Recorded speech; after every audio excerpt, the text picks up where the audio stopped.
Public Relations Society of America New Jersey chapter and the Jersey Shore Public Relations and Advertising Association present Video Killed the Radio Star and Twitter Buried Facebook, a news media panel recorded May 8th, 2014 at Monmouth University. Welcoming everybody to Video Killed the Radio Star, Twitter Buried Facebook, and how you're going to keep ahead of media trends.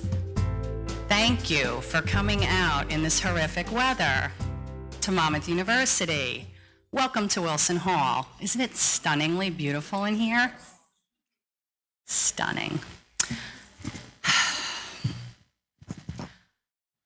Tony Ciavolella, said it right, is one of our board members from PRSA. I'm Christine Simos. I'm president of PRSA New Jersey. I just became president in January, so this is sort of only second or third program I've put together. I'm thanking Nicole Frame, who's the president of JSPRAA, for hosting us today. She's the director of events and conference services here at Monmouth University and just a consummate professional. In the back, we have Steve Lubetkin from Lubetkin Media Company. I said that right. He is taping this entire broadcast for a podcast that he will have available on the JSPRAA website in 2 weeks. We'll probably distribute that to the membership of PRSA as well. So if you want to see anything more or you missed some of it or you want to share it with a colleague, we thank Steve for his time. He's a consummate professional as well. And if you have any questions about what he's doing or where it's going, he'll be happy to share that with you after the program. So I'm going to welcome you all here today and introduce Tony Ciavolella, who is our panel moderator, who will introduce each of our panel professionals. Thank you so much.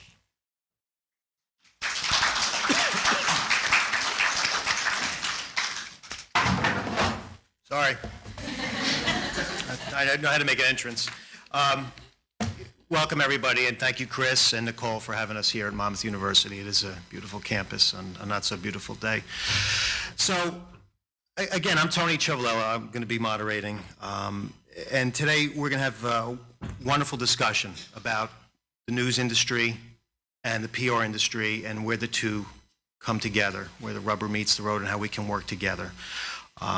We've got some great journalists with us here today.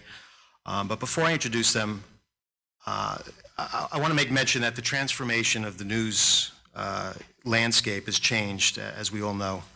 From the old standard bearers for print, radio, television, now we're ushered into a new era of tablets, phones, journalists, citizen journalists, etc. So, just to read you a quick stat, according to the Pew Research Center for the People in the Press, online and digital news consumption continues to increase. Perhaps the most dramatic change in this news environment has been the rise of the social networking sites. From 9% to 19%, it's doubled the usage since 2010. So the trends in online news consumption are growing.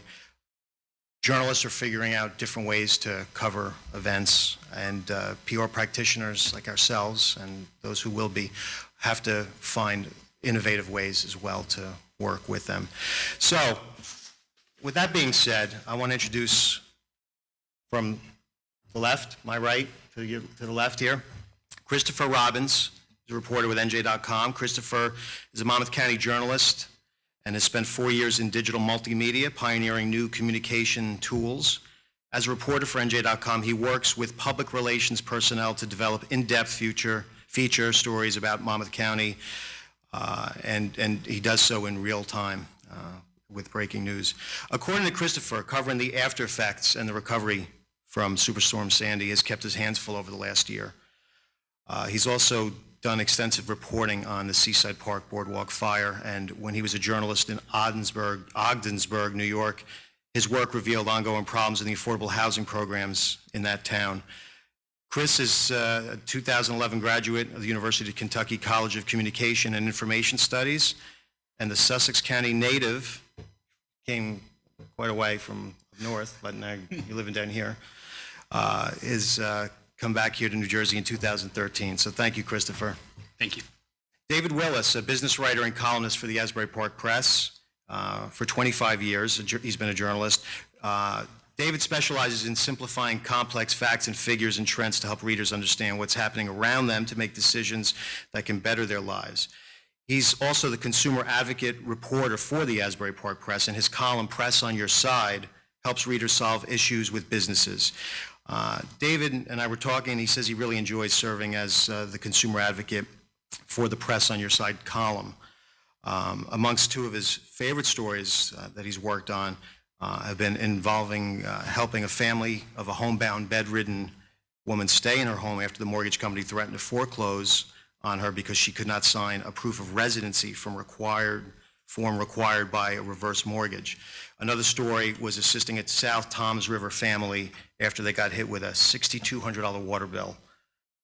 United Water, Toms River discovered it was a mistake, and David helped that family with that particular story. Next, we have Karla Bardinas from News 12 New Jersey. Karla is the Jersey Shore Bureau reporter and bureau chief for Monmouth County and Ocean County.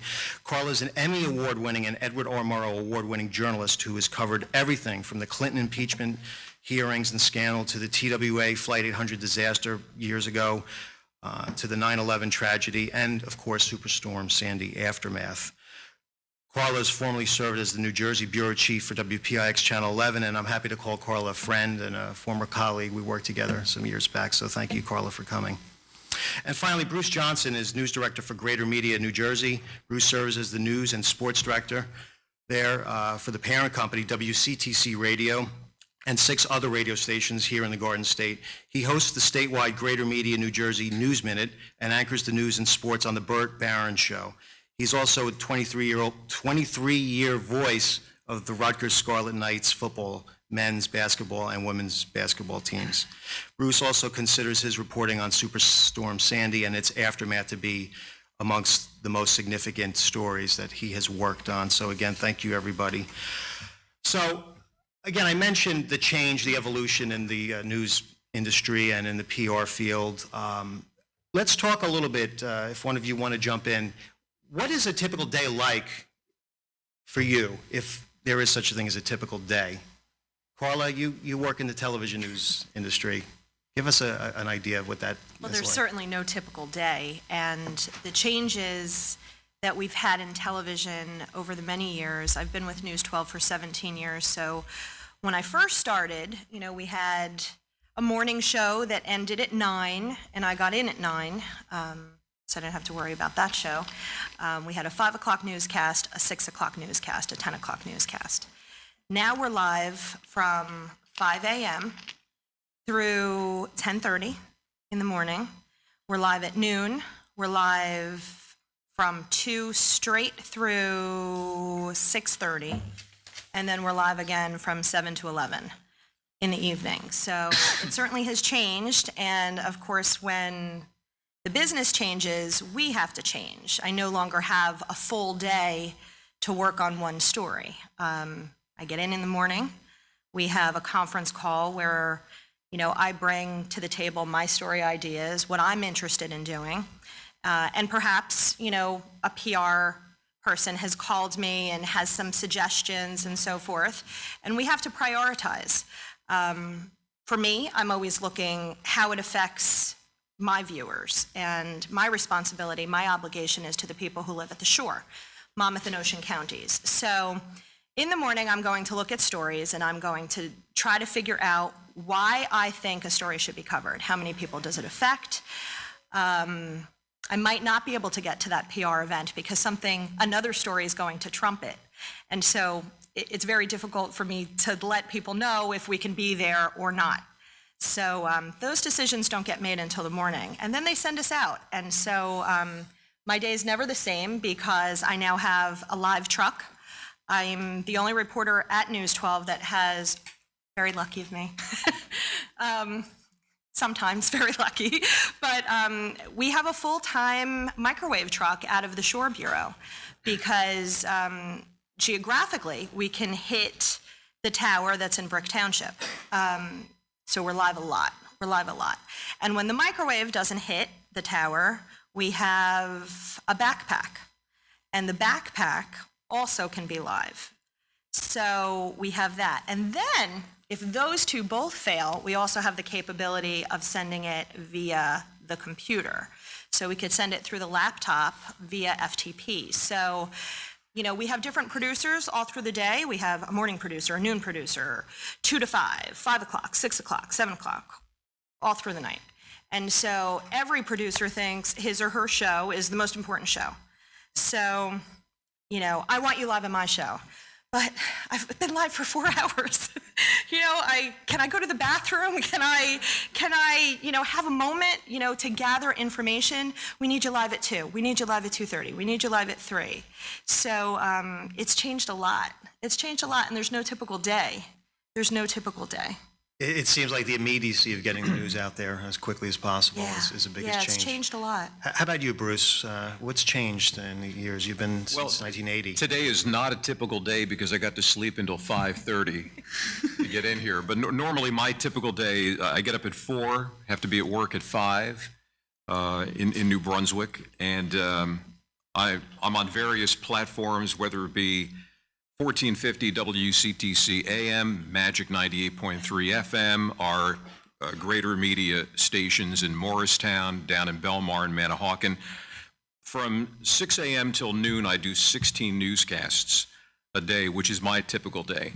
And I think that, and I've been in radio since 1975. I predate the typewriter. I'm back to when we're scrawling things on the cave wall.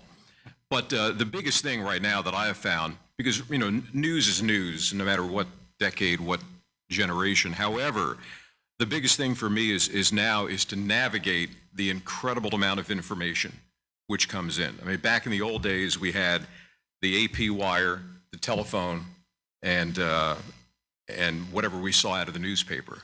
Today I come in at 5 o'clock, and I've got the same newspapers, Star Ledger, Home News Tribune, the New York tabloids, the New York Times, which we peruse. We have the AP, of course, but now we have this incredible amount of websites we can go to, Twitter feeds, not so much Facebook, but websites galore. And the biggest thing I have found, as simplistic as it may seem, the way my world has changed is to become much more focused than I ever was, to have much more of a routine, to know where I have to go on a given day. And because you can be overwhelmed by what's out there right now. And so I think that I have become laser focused more than I probably want to be, just to be able to know what I need to get out, because on radio, your deadline is every half hour. So I don't have a lot of time to react. It's pretty much figure out what needs to get out there and to be able to put it out there in organized fashion. Because the one thing about, I've come to find, and I'm speaking now for local radio, the digital revolution has been great on many fronts, but where it's been bad is that when management has figured out that the digital technology allows somebody like me or Karla or whomever to do more things, that what used to take 3 people to do, it all falls now in one person's lap. So that when I mention now that there's a lot going on, there's a lot of balls to juggle, there's a lot of information to decipher, you're on your own. There are no interns in morning drive, at least where I am. There are no assistants. It's pretty much the one-armed paper hanger. We pretty much have to do it all. So that gets back to what I said before, that for me, the challenge in 2014 is to know exactly what I want, what the audience, I think, needs to know, and just to try to stay true to the course as often as possible. Great, thank you. David, how have deadlines changed at the press, and what's typical for you? Well, I mean, in the old days, I would cover a night meeting in a town, and write a story, write 2-3 stories until 2 o'clock in the morning. I'd have all day to really work on a story.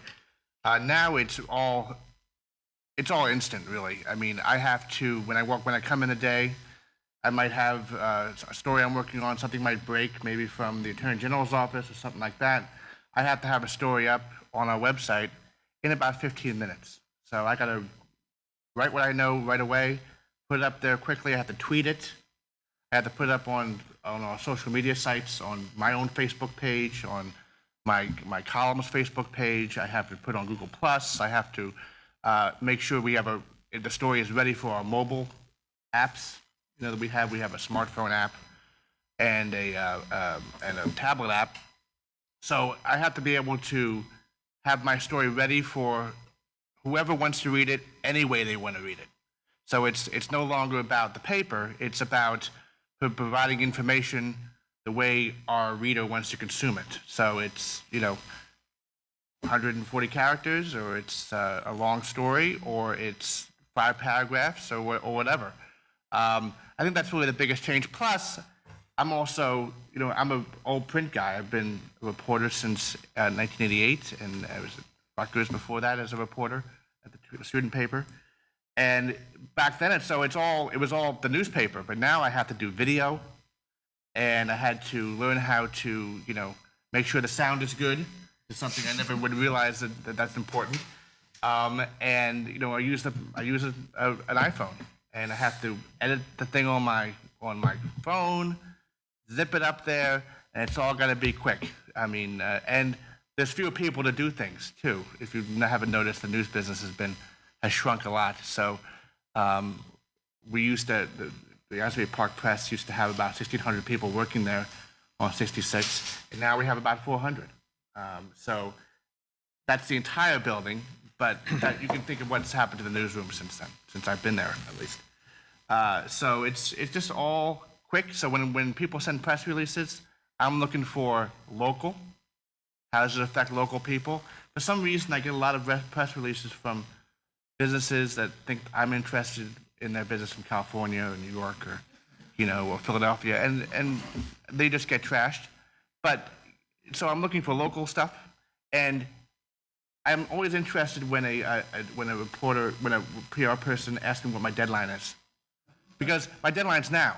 So, and if it isn't now, you say, well, I can't do it now, but how does 3 sound? I said, well, that's good. How about 12? I mean, it's all as quick as I can get it, and that's also changed. So that's kind of, I think. Thank you, Christopher. Social media, that's changed things. How does it affect what you do? It hasn't changed things as much as you think, because as it has already been stated, the news is still the news, and our job is to go out there and get it and deliver it act as gatekeepers, because there's a lot of information out there, and deliver it in easy, edible portions to our readers or our viewers or our listeners. But social media has changed things for me, because information moves a lot quicker now.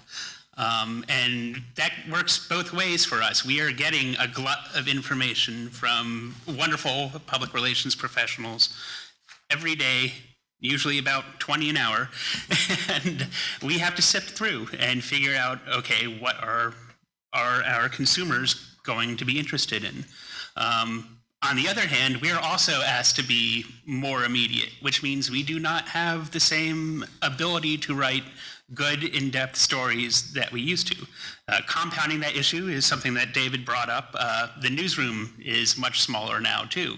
So you're forced to be a jack of all trades. For example, I work for NJ.com. In Monmouth County, we have a 3-reporter bureau that's covering 53 municipalities, the county government, institutions like Monmouth University and Brookdale Community College, Meridian Health, Bardinas Health. You get the picture. There's a lot of things happening in Monmouth County with 3 people to cover it, and we really have to pick and choose what gets out there. As a result, you're probably getting less news than you got before from a newsroom. We'd like to think that you're getting a better product. And some of that information cannot come in more than 140 characters, because simply our resources are stretched thin. Okay, we talked about how the newsrooms are shrinking. As PR practitioners, let's jump right into it. What can we do to help you folks with content and provide you more stories, and what's the best way to go about doing that? Well, from my perspective, I think the best suggestion would be to stop being so concerned about feeding the beast. One of the nice things about social media and the ability to do things digitally is people like us are far less important in the information world than we used to be, because public relations people have the ability to get information out to the people they want to get it to themselves. So you can actually bypass major publications and do things yourself. Secondly, I think thanks to a lot of the applications that are related to Twitter and cell phones and Facebook, you can now localize your information and make sure you're getting your information out to the right people. So something like a local news source isn't quite as necessary as it used to be. That's not to say reporters don't have their place and that they shouldn't be reached out to.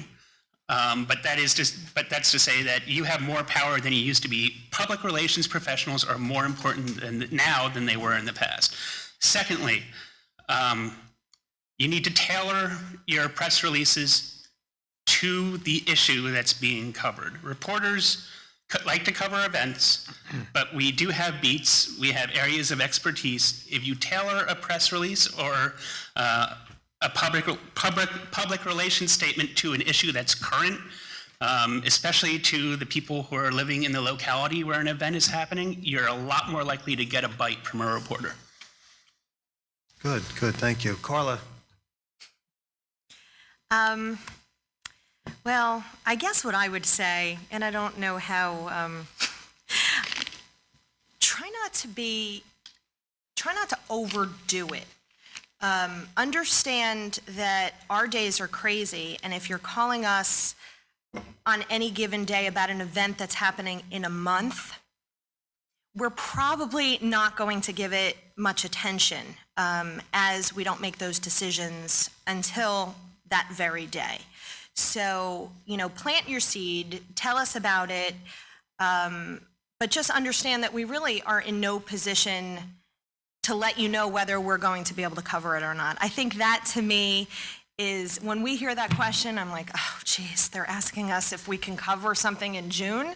I don't know.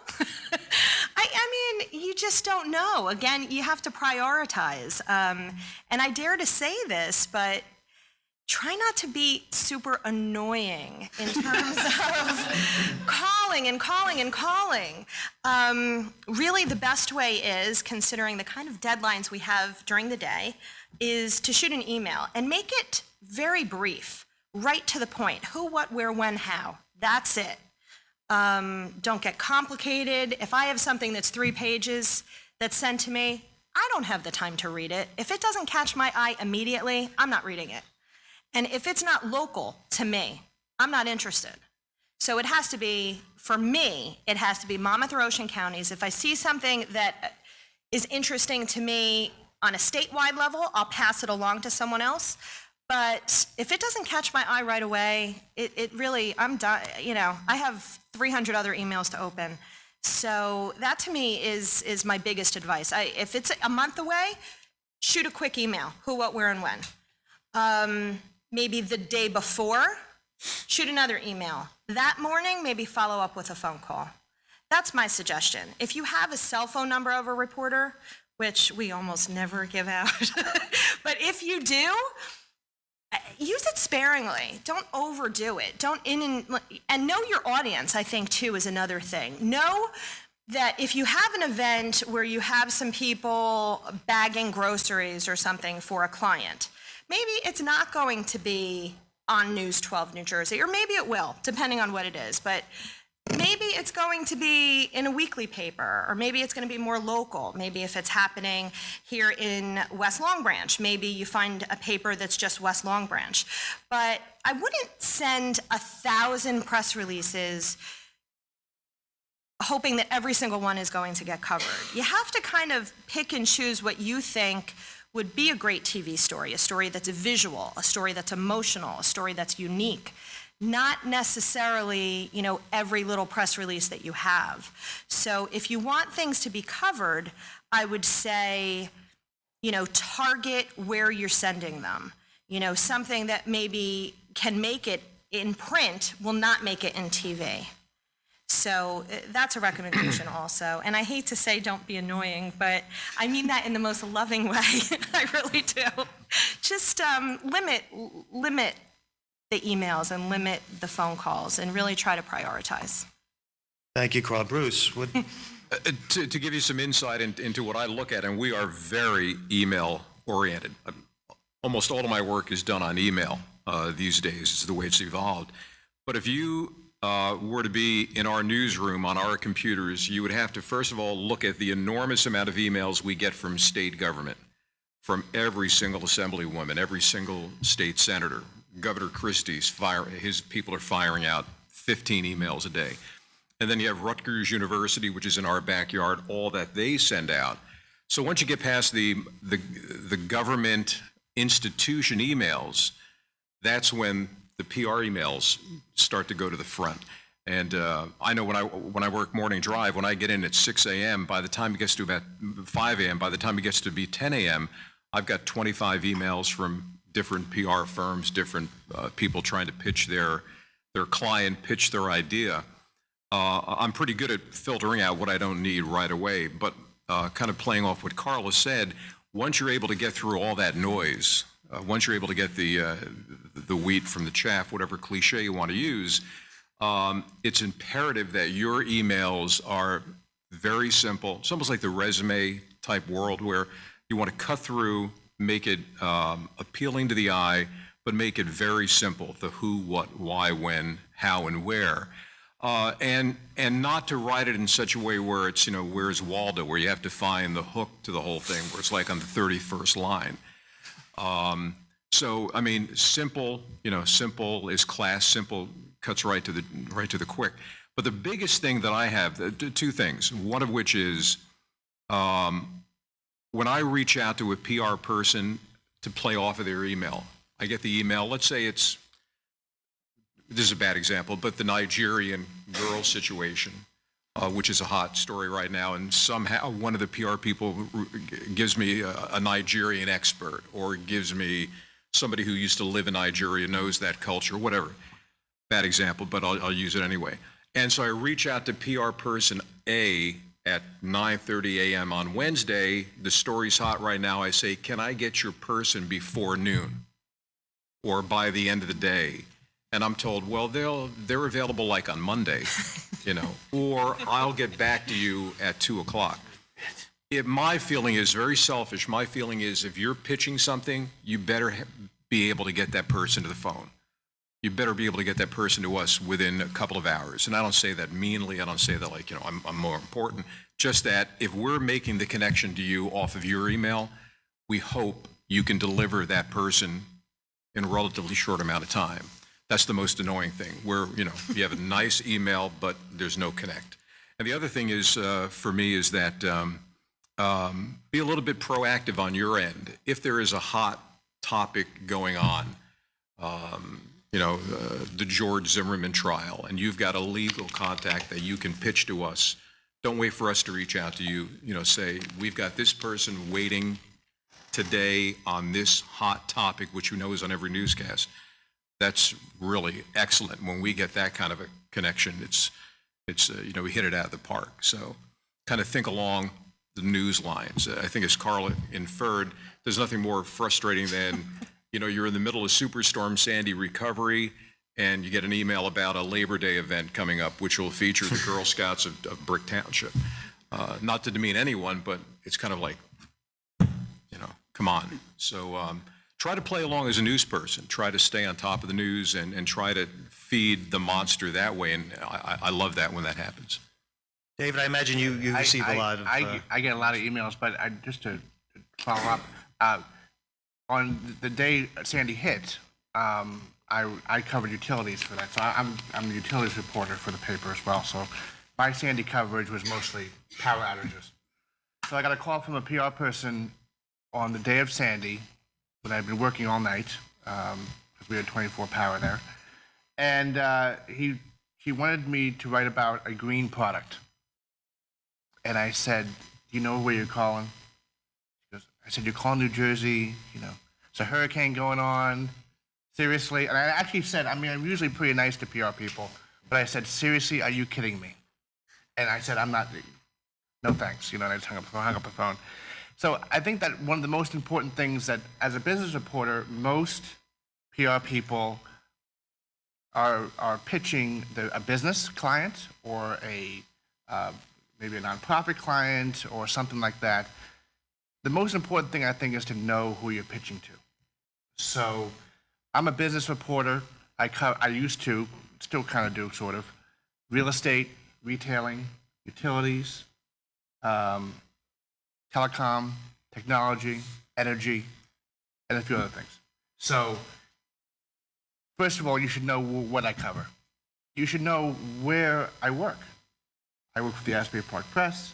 You should know something about the paper that we cover Monmouth and Ocean counties. You should know we're daily. So don't send me something, as I mentioned before, from Philadelphia. I'm not going to be interested.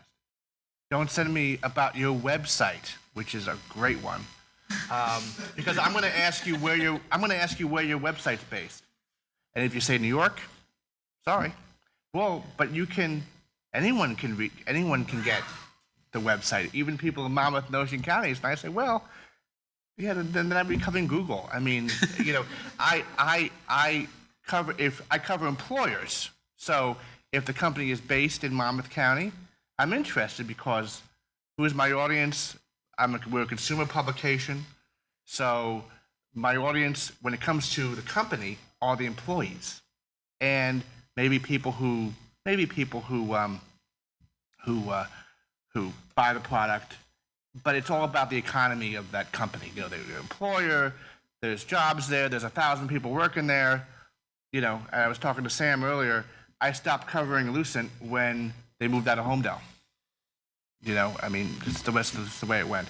So I want to know Monmouth, Ocean counties. The best way to get my attention is to put that in the subject field, Monmouth County business in the subject field, because I look at my email and I define in mass. Because as a business writer, I also have the luxury of shipping things off to my editor. So sorry, ask the editor.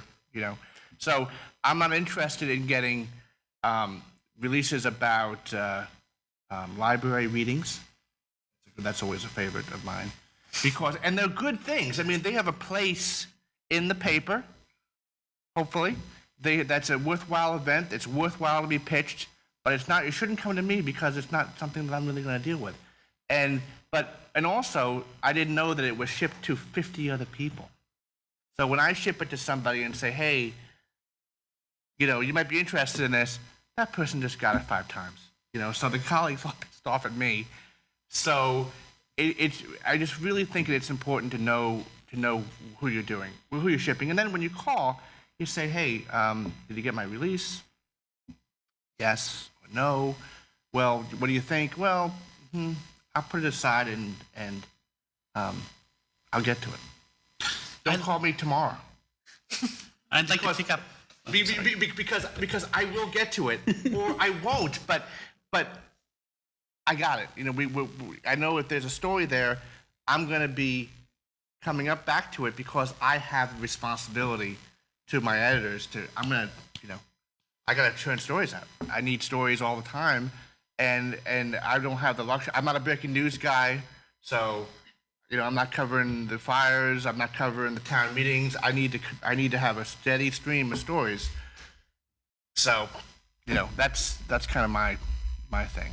I'd like to pick up on something that David and Karla talked about a little bit, and he's not a breaking news guy, and he works in a newsroom, and you have a very well-defined beat. I come from a print background originally. When I was up in Ogdensburg, New York, I worked in a print publication, had a very well-defined beat. I was covering city government and 4 universities up there. And when I came here, technically a 3-person newsroom, I'm supposed to be covering government and politics. The reality is we cover everything because you have to. There's just too much out there. So to a certain extent, it's appropriate to fire a press release out there because as newsrooms get smaller, reporters are forced to wear many hats and cover a lot of things. But also, when you're dealing with a publication like the Press, where reporters do have pretty well-defined beats, you should be aware of who you're sending your press releases to. Yeah, I think it really comes down to, sending something to NJ.com would be that could be what they do. That they're a statewide website. That there's a couple people working there. They might know. They're going to be interested in what you have to tell them, but not everyone is the same, is really all I'm saying. So if you're going to send me the business, you should know that Dave is, you know, a business reporter and he covers Monmouth, Ocean County, and he's an appropriate person. And I know why this happens, because my name is on PR lists. I mean, I'm on lists all over the place, and there are companies that make money by providing source lists to public relations professionals, and I get it. So I just would love it when, you know, people send me things there directly, and I know people in the room. Sam would send me stuff, but he knows what it's all about. David, you said don't contact you tomorrow? I got to make a calendar. No, it's cool. It's cool. You can contact me anytime. But I think the consensus here is know the topic, know the audience, and know the journalist, obviously. At this point, do we have any questions? I want this to be interactive, so if anybody... Sam. I know we're talking a lot about breaking news and the pressure of the day, and there was a comment made, I think it was Christopher, who said, you know, you folks in PR have your own means of disseminating whatever it is you want to get out. What's left other than doing quick breaking news stories? Is there room for an analytical pieces and trend pieces that you would be listening for or looking for? That space is shrinking every day. For example, I can invest 2 or 3 hours writing a very well-researched feature story or event story with photos I've taken myself, put together a nice photo gallery, and put it up on our website. And we're a business. We track how our news does on the website. And it may end up with 2,000, 3,000 hits, including the photo gallery. If I spend that time instead going down to Seaside Park to cover a boardwalk fire, I'm going to get 500,000 hits. Or even if I spend that time to cover a small apartment fire in Keansburg, that's still going to get 100,000 hits. So the more breaking news there is, the more that conscientious quality journalism is getting crowded out, especially as newsrooms shrink. I don't think there's a journalist around who wouldn't prefer to do the investigative quality feature work that's out there, but there just aren't enough of us to do it anymore. I work, my main station I work at is a news talk station. And so a lot of times we'll tell our PR news contacts that the idea you're pitching us is not something for a newscast where the longest story would ever do is like 1:15. I mean, that's an exception. We're pretty much doing 45-second stories. But we'll tell the PR person, listen, you know, it's not going to work for a newscast. We're too short. How about going on a talk show? Because by going on a talk show, not only do you get a half an hour or an hour, particularly in morning drive if you're fortunate, but we also stream it live, and we also podcast our interviews. So they're up on our website for X amount of days. So although this is a news-driven panel here, I know in radio we do a lot of diverting, not because we're trying to get you off of our phone, but diverting you to where you can get more exposure and long-form platforms for your client. Bruce, you mentioned the talk show concept and approaching that. Has social media affected? Yeah, I mean, it sounds stupid to say I love social media. I'm just like anybody else on Twitter, on Facebook, etc. But in talk radio, social media, my theory has really hurt us, and the numbers show that, the ratings show that, whatever metrics we go by, is because what has happened is, long story short, back in the halcyon days of talk radio, and I'm not talking about Rush Limbaugh, Sean Hannity, I'm talking about the next level of people. Joe Blow from Woodbridge would love calling up to talk to host A, but Joe Blow would have to wait on hold for 5-10 minutes, get on air, 12 seconds into their question, they'd be cut off by the rude host, summarily dismissed to the ether, to the netherworld, whatever. And so it became a very rude process where these callers were almost becoming, fodder. Now with social media, you can become your own star. You can blog, you can tweet, you can go on Facebook, you can pretty much be the guy, the girl, and not have to be filtered by a talk show host and roughed up by a talk show host. So my point is, I think that talk radio has been affected by social media in a negative way because people are figuring out they don't need to go that way. They can be their own shining star on a different social media platform. So while I think it's helped news exponentially, the talk show end of it, I think, has been hurt because people have figured out there's a better way to do it. Yes. Actually, I just want to, Go ahead, David. one quick thing that kind of what Chris said. I think that there is still a space, in our newsroom at least, for quality, long-form journalism that people expect from a newspaper. That's also a digital media company, like the Asbury Park Press is. We have like 3 or 4 reporters who are dedicated really to projects work, to do real watchdog journalism that our readers expect from us. So while there is definitely a shrinking of the newsroom, at least when you have a bigger organization with a bigger number of reporters working who can cover different things, I think there still is a desire for the community, from the community, for that kind of work, because that's what they're on Twitter and they're getting their breaking news from Jersey Shore Hurricane News, they're getting their breaking news from Twitter, they're getting their breaking news from NJ.com, they're getting their breaking news from us, from everyone at the table here. But I think they also demand, and where newspapers still have a good foothold is in watchdog journalism. So that's one of the missions of the press, and that's one of the places that the editors of the paper have decided to put resources. So there's a projects team. We've done stories about Sandy charities. We've done stories about Sandy spending, just like Chris's colleagues at the Ledger have done, and NJ.com have done too. I mean, so I think that there's still a role there for real watchdog, because that's the kind of thing that we can do that you can't really get anywhere else. Either there's not the experience of putting those kind of projects together, the research that's involved, the number crunching that's involved. You can't get that on Jersey Shore Hurricane News. True. I mean, and even the TV guys, they do some really good work that is long form, and it might last a day or two in terms of reports, part 1 or part 2.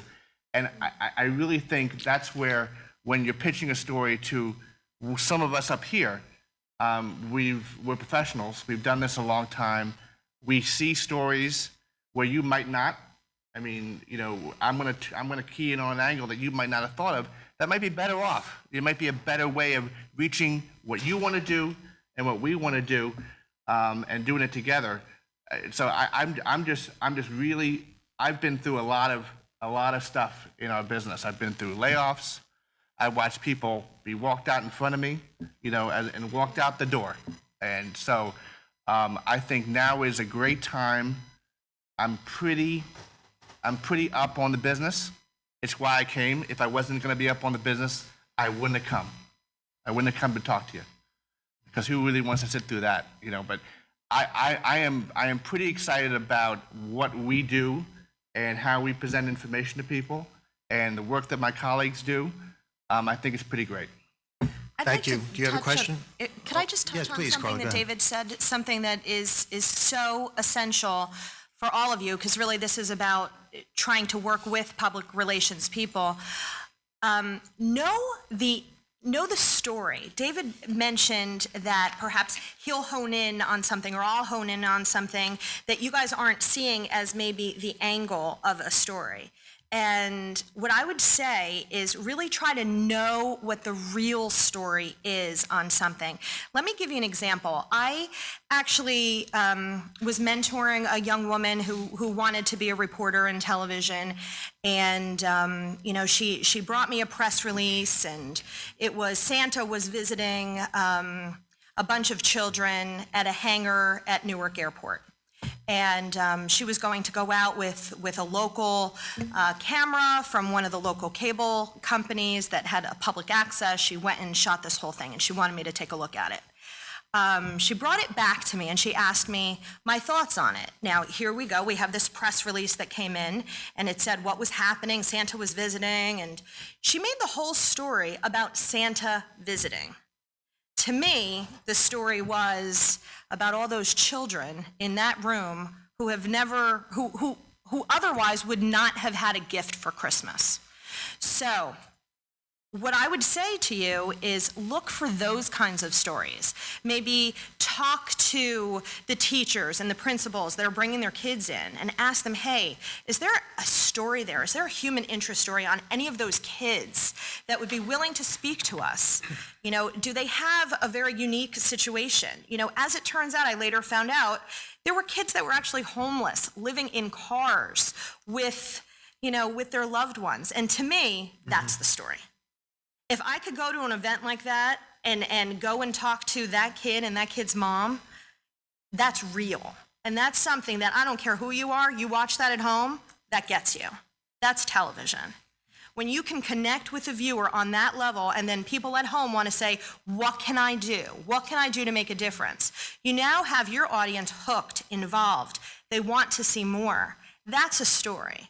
You know, she brought, and I felt terribly to say to her, the story was not about you doing a stand-up on Santa's lap and sitting down and all of that. No, no, no. You never talked to really any of these kids. Well, I don't know if I was able to talk to kids. Well, did you ask? You know, maybe in advance you could have made some phone calls and you could have tried to, you know, get a release to talk to one of those children and a parent. And, you know, I definitely think from the work she showed me later on that she did sort of start to get it. And so that was a good moment. But from a PR perspective, if you can find those stories, that's golden. So it's not necessarily the PR event itself, it's the story behind what Correct. was that Santa Sure. visit, et cetera. Yeah, you rarely see a good news story that just says something happened. It's always the why is it important or how is it important. Right, right. You've been waiting patiently. You have a question? This is great content.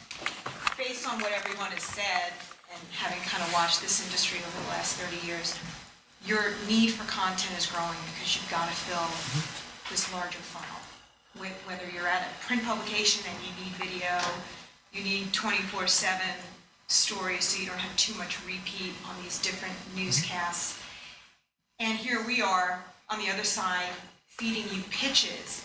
It seems to me what we should be feeding you and what I'm seeing in certain markets is we should be feeding you the stories that you're looking for in the form of maybe, a sound bite that we've recorded at an event that we can send to you in the write-up, or video that we've taken of someone talking because you can't get to the event. There's just not enough crews available, but it's newsworthy because it's local. So I guess my question is, what types of materials are you willing to accept? And are you willing to use news items that we create if we do it the right way? In other words, we're not strictly promoting clients, but let's say we have a client that's part of an event and we give you good material. So a lot of us come out of J schools as well. Are you willing to use that, and what formats are you looking for? Most television stations will not allow that, actually, for a number of reasons. We want to be able to ask our own questions. We don't want something that's sort of cherry-picked. We want to be able to ask really anything pertaining to the subject. So that's one thing. And then there are certainly technical issues. We're HD, so we get something that's SD, and all of a sudden the video is a different size, and it's not going to look good, and it's especially not going to look good on a big screen television, which everyone has. So for a number of reasons, we don't accept that. I don't know if No, we would not take audio from And, you know, a PR firm, only because, as she said, we need to be controlling the questioning and all that. We just wouldn't do that. But if you wanted to call us and say, client A is set to talk to you in a half an hour, we have a self-published part of the website that I've encouraged some people to submit a release if they want something about, it's usually things like PTOs and community groups, and they have some news they want to put out. They can send it to our through our website, and then it's reviewed to make sure it's not promotional or advertising. And there could be a photo too, make sure it's not, that it meets our standards in terms of being in focus, and all sorts of things. So we're a little bit more lenient about that kind of thing. When people call me up and they say, "Hey, we have this piece," I sit in for the money for the business editor when he's out, and we run this. I said, "Well, no, we don't really run submitted stories in the newspaper." That's changing to a degree. I mean, I'm not quite sure where that stands in terms of contributed content. With the shrinking of newsrooms, sometimes newspapers will accept contributed content on specific things, usually if it's solicited by us, I think, is what they're looking for. And that's what I'm saying. I mean, like for instance, if the editors, and this is above my really pay grade, but if an editors want, they're thinking about, let's say they're doing a story on walking trails in New Jersey.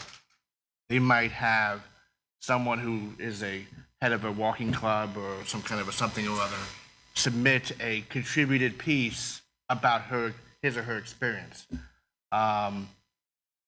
That's a way to get into the paper, I think. But if it's an issue piece, if it's something where there's a side to it or this side or that side to it, probably not going to happen in terms of contributing.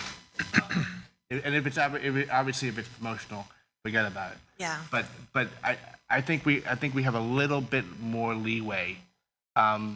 We do like, for instance, on Mondays we have a working woman kind of thing where women-owned businesses can submit a piece about their business and what they do and how they started and their little story about what happened, and that's submitted to the business editor, and they edit it and like they would a story, and they make changes. They don't. When you submit something to the newspaper, you lose all your ability to over that. You control. I mean, the editor will go over things with you, and we sign a photo. That's the one thing we tend not to give up is our photography. We need to have photos that, much like TV, that look a certain way, certain standards. So that's a way of contributing content. When businesses say, "Hey, how do I get in the business?" I say, "Well, what's your story?" Maybe you'll fit that feature, but that's something that we solicit. And talking about the promotional end of it too, which I just think is kind of an interesting point that you brought up, the difference between a news story and an ad, there's a big difference. If you have a product that you want to get on the air and you want us to just basically say that your product is great and get it on the air, not happening. That's called an ad, and you have to call the sales department to get time on for a commercial. However, if you have a story, for example, about a product that a single mom made, she has 4 kids, she has 3 jobs, she made it out of her kitchen or her garage, she made it organically, her kid helped her kid's 5, that's a story. Right. Then your product maybe will be mentioned in the story. Yeah. There's a big difference between an ad and a story, and we debate that all the time in the newsroom. I mean, one of the most important things that when you're writing about a business is not so much what the business does. It's about the story behind the business, how they started. Maybe they left Wall Street and they started this cookie store, cookie business, or whatever. That's why you see very few stories about plumbers and lawyers and that type of thing, because there has to be a story behind it. So that's what you're focusing on. I'm sorry. It's all right. I think what you've heard here is very true. It depends on your publication and it depends on your reporter, but the type of publication is also important. If you'll notice, when I worked in northern New York, I was doing hyperlocal news. And a lot of the content, especially in our Sunday papers, was submitted from the community. It was press releases from people like the local VFW Post, local churches, student groups at the local universities that we simply could not spare a reporter to write about, but that our consumers really wanted to hear about and wanted to know. So if you go hyper-local, you're probably a lot more likely to get something that you've written published into the paper because they're going to see the importance of informing people in their community. On NJ.com, we have no rule against running user-submitted content, even on our news pages. Photos, video, sound bites, it's fair game, but you are going to go through the gatekeeper of a reporter. For me, I would never want to write quotes or run quotes that are just blindly submitted to me. Because I don't know the circumstances under which those quotes were given. Bruce made the exact same point. Also, if you look at NJ.com's front page, and we only put the stuff that we deem that is performing the best on our front page, you'll notice that the only stuff that's really coming from PR people on our front page are the quotes that are coming from the public information officers of police departments and flacks for New Jersey politicians. So the consumer-oriented PR releases, yes, some of them are getting written, but they're not making it to the front page, which is where your audience is. Sir, you have a question? Hi, good morning. Frank Burke, Custom Video. I've been video production for over 30 years. What I notice is the barrier is diminishing, where you're saying there's technical issues where somebody might not be able to send you an HD signal. What I'm noticing is that Skype is being now used, and you see these people in front of their computer, and they're on CNN. So do you see yourself embracing that technology where you're having a Skype conversation with somebody? Maybe they're an expert in their field, and you said there's limited resources on camera people and reporters, but in a sense, you're interviewing them remotely. So you're at the station, they're at their computer via Skype. Are you embracing that technology? We've certainly used it, and I think that there's room to use it. However, since we're New Jersey, News 12 New Jersey, we want to talk to people here, and it's always going to look better if we go and get them, if we go and meet them, wherever that may be. However, there have been instances where I have used Skype in some of my reporting. I did a story about a woman whose children were taken overseas by her husband, and I couldn't get a hold of him any other way. So I did do a Skype interview with him from overseas.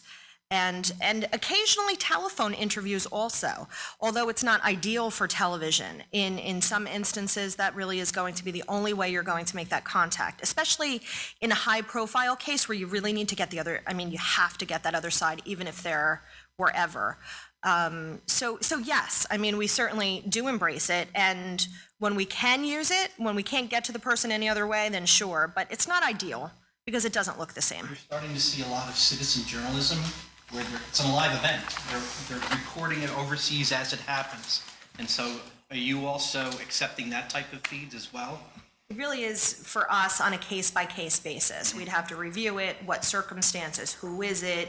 We want to be careful that we don't fall into a case of accepting propaganda.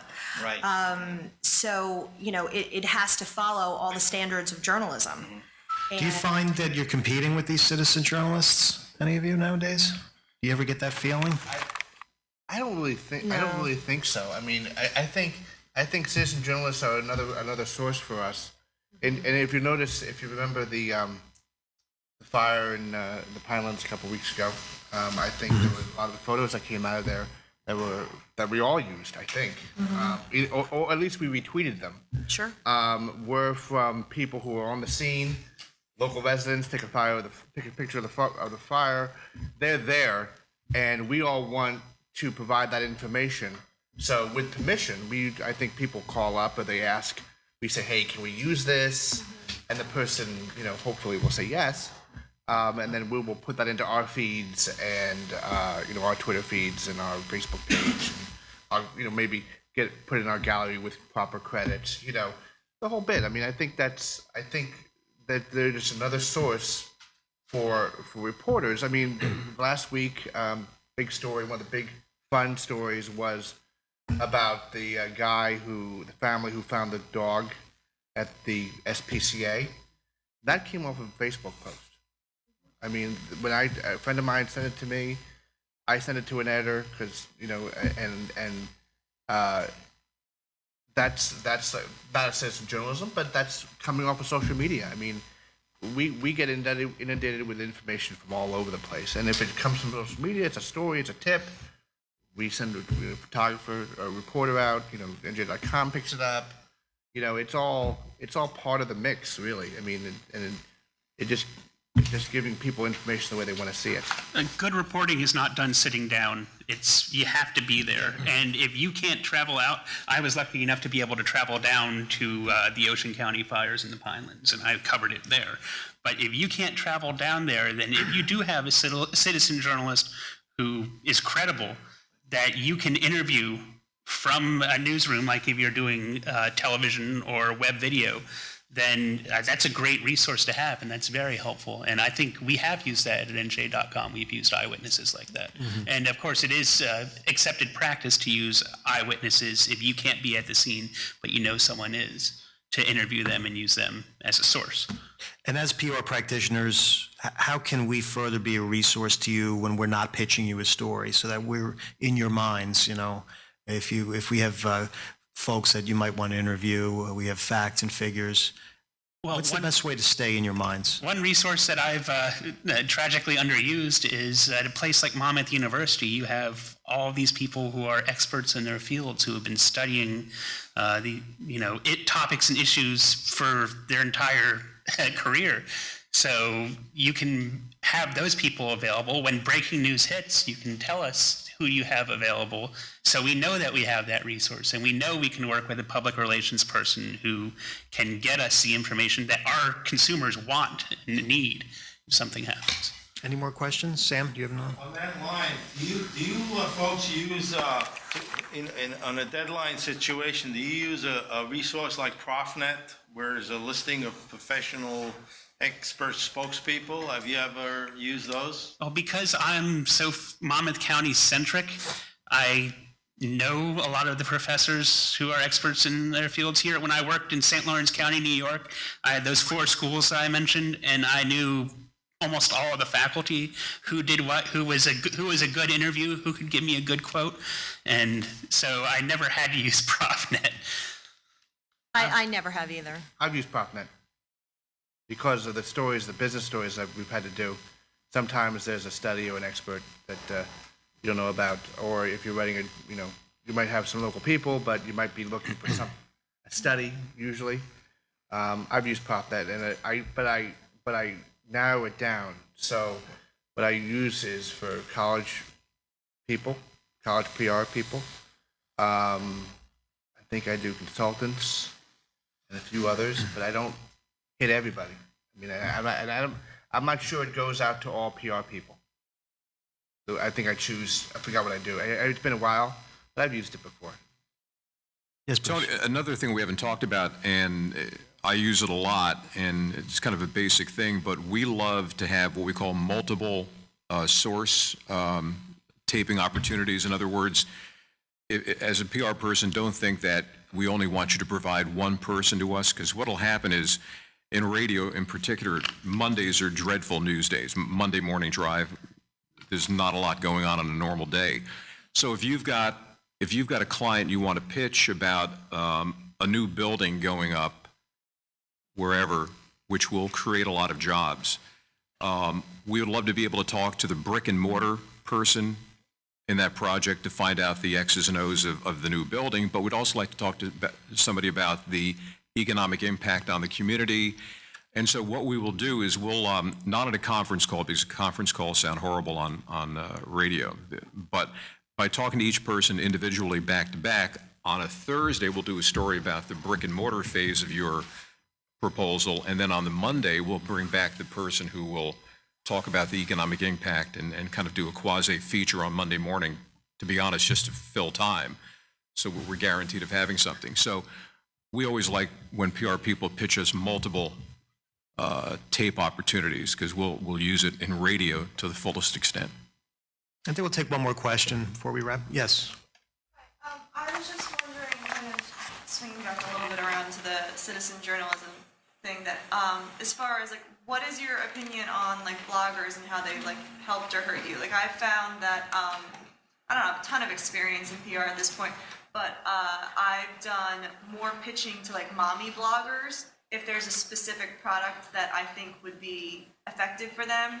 Whereas like a couple years ago, I wouldn't have necessarily had that opportunity to pitch to them, and I would have had to go to you guys. So do you find that some of those products that you would have been inundated with have kind of fallen by the wayside now that there are other people available for us to contact, or? I can't say I really have any experience with that. It hasn't affected me. I don't really follow the bloggers, but I would say for all of you, it's certainly another avenue for you guys to go through, you know, to reach an audience. However you guys could reach your audience is wonderful. It's not always going to be through us, but I haven't had any experience with bloggers. Right. I don't see bloggers as really competition because, well, first of all, they're not professionals. Secondly, they have no need to be objective.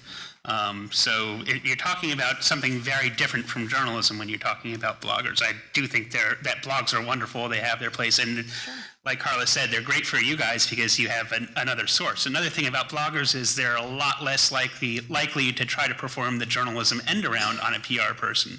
When you give us a story, we're going to look, if we're doing our jobs, we're going to look into the cracks and try to read between the lines of the story to see if there's something more there.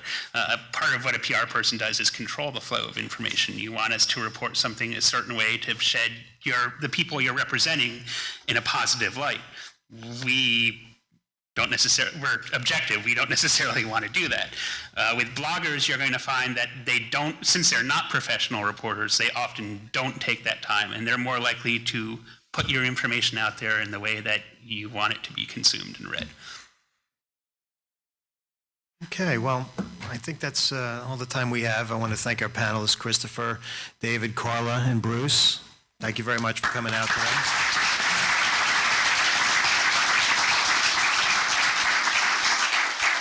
And you gave us some great messages. I think, in closing, understanding the immediacy and appreciating the immediacy of what you do is important, as well as knowing the audience, the stories, and the journalists, who the journalists are.